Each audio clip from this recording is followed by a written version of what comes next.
আজ বানাবো মুরগির ছাট। এইখানে মুরগির ছাড়ে নিয়েছি। এইবার ঝটপট রান্নাটা করে নেব।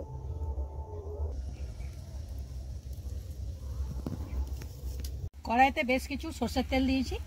এইবার দেব কয়েকটা চিনির দানা আর দিচ্ছি একটা তেজপাতা। এবার দেব পেঁয়াজ কুচি।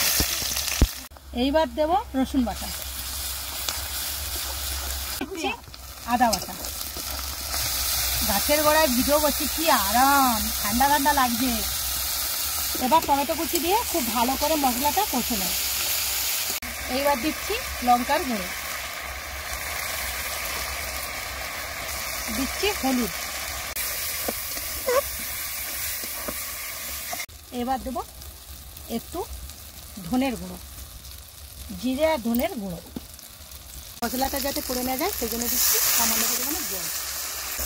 খুব ভালো করে মশলাটা কষে নিচ্ছি। আর দেখুন মশলা থেকে কিন্তু তেল ছেড়ে ছেড়ে যাচ্ছে।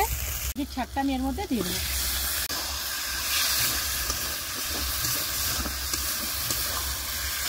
এবার দেবো স্বাদ অনুযায়ী লবণ।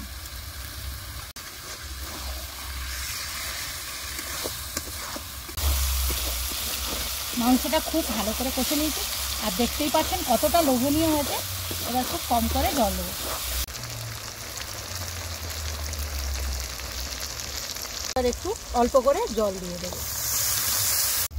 রান্নাটা হয়ে গেছে আর দেখতে লাগছে দেখুন। আর ওইখানে আমার মেয়েও চলে এসেছে। আমার কি সানি, আজকে খুব ভালো করে খাবি তো? হ্যাঁ। তোর আবার এইগুলো কেমন লাগে? ভালো, দারুণ লাগে তোর? হ্যাঁ।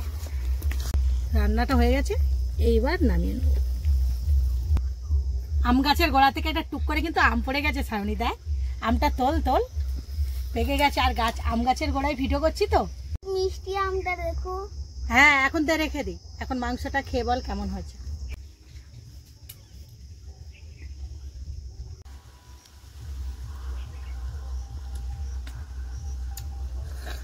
দারুণ হয়েছে বড় মা। এর মতো জিনিস হয় না। আমি তো পুরোটাই খেয়ে নেবো। দারুণ হয়েছে।